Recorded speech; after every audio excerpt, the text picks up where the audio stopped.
So, Davao del Sur nandito. Oh, Canada!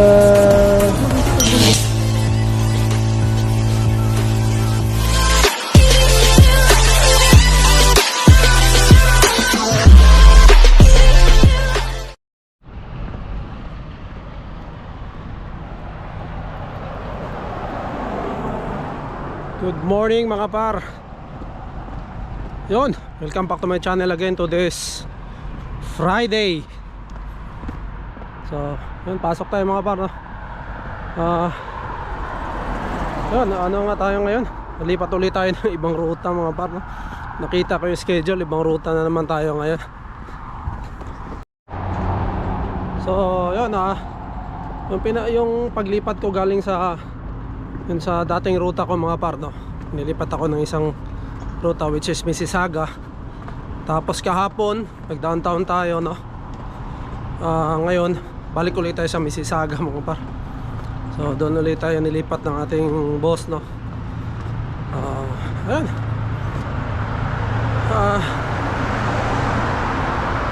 Yun nga, gustuin man natin na magstay sa isang ruta mga par, no? Kasi para makabisado natin, no? Para yung gusto natin tuloy-tuloy ba, para maano nga natin yung mga customer, no? Pero yun, wala tayong magagawa mga par, no? Kasi may mga boss tayo, sila yung gumagawa ng schedule. Siguro walang tao doon sa ano, itong ruta na to, kailangan ng helper. Kailangan tayo dito sa ruta. Pero yun nga, wala tayo mga par, alalay. Kasi yun, hindi pa natin kabisado masyado yung ano. Pero at least nakasama tayo din isang araw, familiar natin yung pagdideliveran mga par, no? Pero syempre kailangan kasi natin mag-stay talaga para makabisado natin, marunong tayo mag-ayos ng invoice, no? Kung paano pagkakasunod ng pagdideliveran, para hindi tayo ano rin sa driver.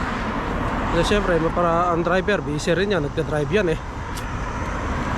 Yun yung ano niya. So dapat tayo makatulong tayo sa driver. Ayaw na mag-ano ng invoice, which is trabaho naman talaga natin yun. And yun, hindi na tayo sasabihan kung ano yung kasunod, ano yung kasunod. Alam na natin mga par, no? Importante kasi yan para mapabilis yung trabaho. So kung kunwari nag-split kami, tapos nag-deliver pa siya, nauna ako, no? Alam ko na kung ano kasunod mga par. And alam ko kung saan sa ilalagay, sa side door ba, sa back door, no? And aayusin ko na yan para pagdating ng driver, yun, sakay na lang kami. Tapos naka-ready na yung susunod, hindi na hahanapin mga par, no? Naka-ready na yung susunod na product. So yun yung ano mga par, yun yung susi para mapabilis yung trabaho, makauwi kayo maaga. But syempre dahil nga bago tayo, kapaka pa tayo, ayun, kailangan pa talaga tayong i-train mga par, no? So yun, lahat naman nag-uumpisa sa ganyan mga par, no? Kahit nung bago ako sa ruta ko, yung dating ruta ko, talagang ganyan din. Kapaka pa lang talaga. Baga sunod-sunod ka lang, no? Sa nagtitrain sa'yo hanggang sa makuha mo. At makabisado mo yung ruta na yan. Pero kung mag-stay ka kasi mga par sa ruta kahit 2 weeks, 1 week or 2 weeks, talaga makukuha mo siya na unti-unti mo siyang talagang makakabisado na. Tulad din sa downtown, medyo pag iniisip mo siya ngayon, nakakalito mga par, kasi yung pagdideliveran niya, akyat ka sa taas, paliko-liko, may pababa, no? Tapos yung daan iba, dadaan ka rito, no? So talagang pag hindi mo siya kabisado, ay talagang mawawala ka mga par, no? And sa downtown nga, yun nga sabi ko, kailangan mong mabilis mag-deliver Kasi yung driver hindi pwede mag-stay sa ano, kasi walang paradahan mga par. Once na makita siya na nagtitikit, titikitan siya. So ano yun mga par, no? Multa yun. So kailangan talaga diskarte ng driver, tapos yung helper marunong din para yun, i-drop nga niya ako dito, tapos doon kami magkita sa meron siyang inaano na lugar, napunta ka doon, nandun ako. So yun, kailangan talaga yun. Yun lang. Sana makapag-stay tayo sa isang ruta mga pardo, para makatulong naman tayo sa driver.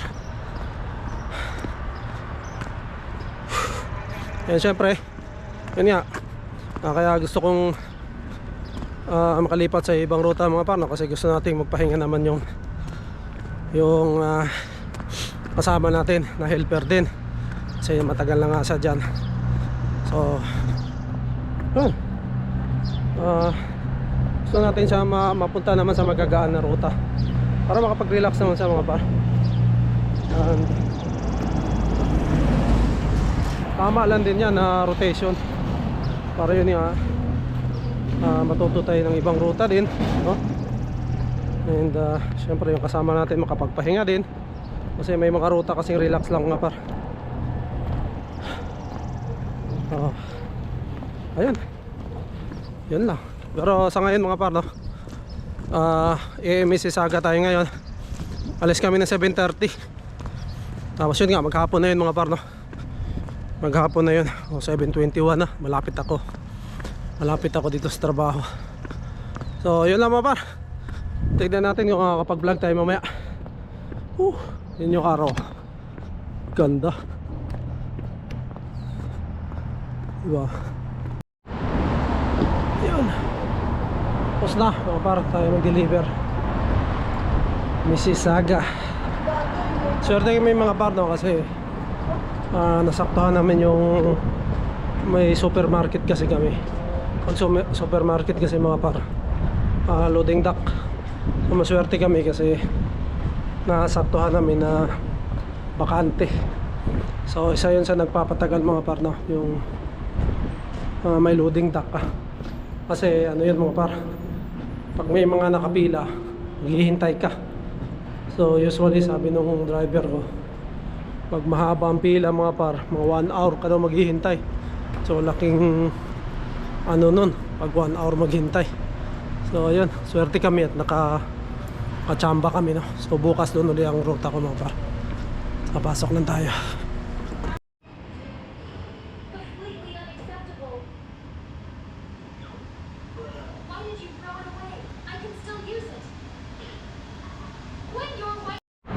So mga par, alabas kami ngayon, kakauwi lang natin galing trabaho mga par, no? Alabas tayo ngayon, magpapasyal natin si Inday sa park. Ayan o. Ayan. Mamasyal kami ngayon yung sa likod na STC mga par, no? Tapos tatambay ng konti sa STC, tapos uwi na. Yan yung routine namin. Yeah. My nana is maarte because she said it's very cold, but it's not. Duh. I love your shoes. I love your shoes, Inday. Yeah, I feel much taller now. Yeah. Taller than 7 years old. Tita Yanti. Yeah, taller than Tita Yanti. Yeah, I feel much taller now. Oh yeah? If I wear these shoes and see her, I think I'm gonna be much taller now. Oh yeah? I feel much taller.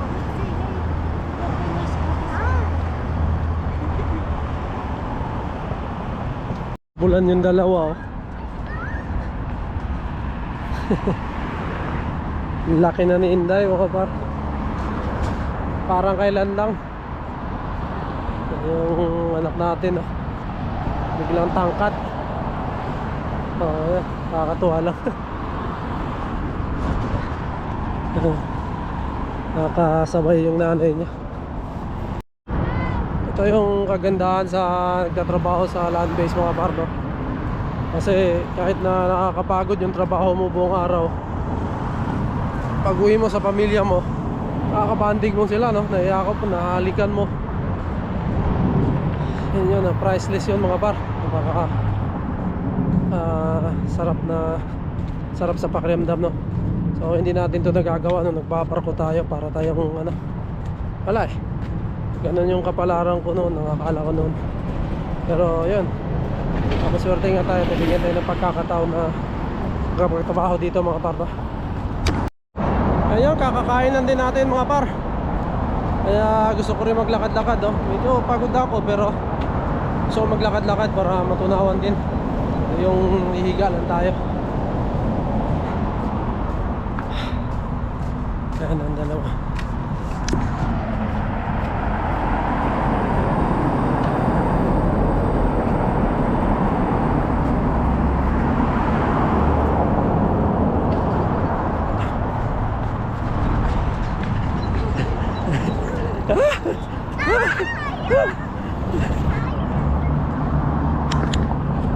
See?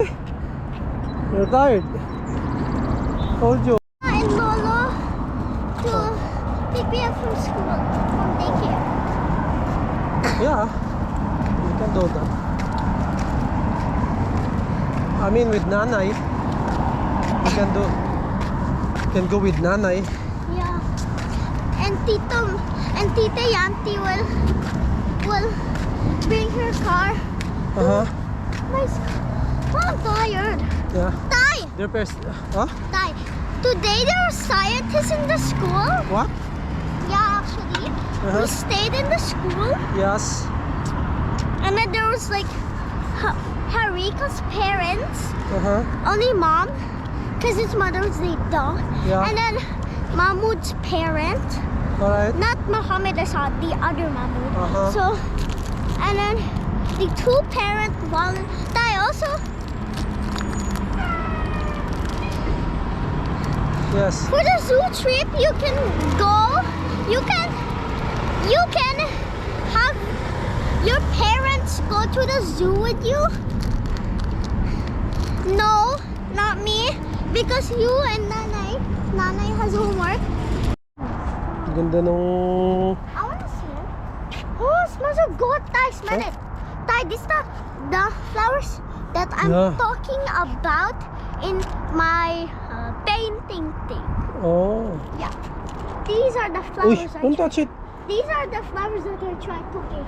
Like, Oh. these are the flowers that I tried cooking. Also, these. Hi.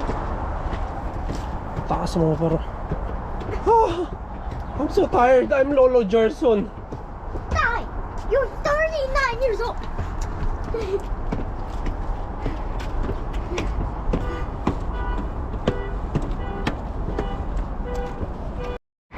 Are you having fun? Yeah, but I will have to really go to the bathroom. No. Okay.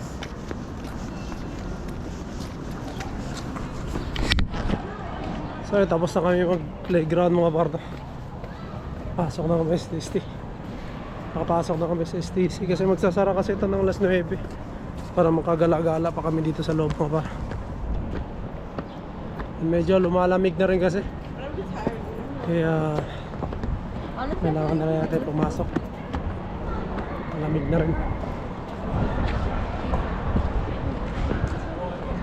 So yun lang. Yun ang banding namin mga par. Dito lang kami palagi. Pasok muna kami sa STC.